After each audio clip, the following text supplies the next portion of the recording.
Britons have hit out at Emmanuel Macron, following reports the French president is seeking to form a new European defense union. Paris is furious about the new AUKUS alliance between Australia, Britain and America. As part of the agreement, Australia scrapped a £45 billion contract for French submarines, and will instead work with the UK and US to build its own nuclear vessels. This caused outrage in Paris, with France withdrawing its ambassadors to the US and Australia. The AUKUS agreement, and American withdrawal from Afghanistan, have intensified the debate within Europe over whether the EU should have its own armed forces. Sandro Gozzi, an MEP for Mr. Macron's party, suggested France could give up its permanent UN Security Council seat in return for a European military. Such a possibility has since been denied by the French government. He said, "I think that if we move on these things we can put on the table also the discussion on the Security Council." Following Brexit, France is the only remaining EU member with a permanent Security Council seat.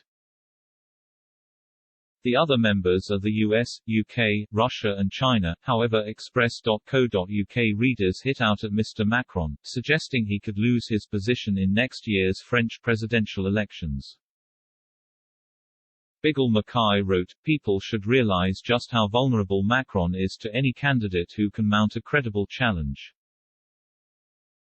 I've lived in France for 6 years and I can tell you, the French loathe him. Me too." Smith added, "He's looking for his next job." On Wednesday, France announced it will return its ambassador to the US, after Mr. Macron spoke on the phone with Joe Biden.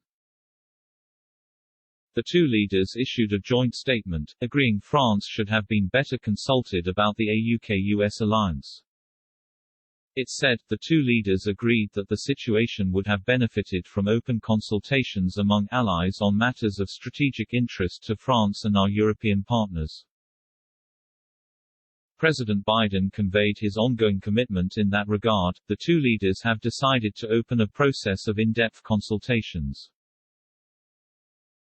aimed at creating the conditions for ensuring confidence and proposing concrete measures toward common objectives. President Biden reaffirms the strategic importance of French and European engagement in the Indo-Pacific region. LWD said, "The only thing Macron will be giving up anytime soon will be his job." Other readers argued talk of an EU army strengthens the arguments for Brexit. Not in EU2 commented, "There isn't going to be an EU army." The 2016 Remain campaign repeated it many times, what a good job the electorate saw through their lies. Farage was demonized for telling the truth. Anglosphere Strikes Back added, "Poor France, being in the EU means they aren't even a real country anymore." Quote,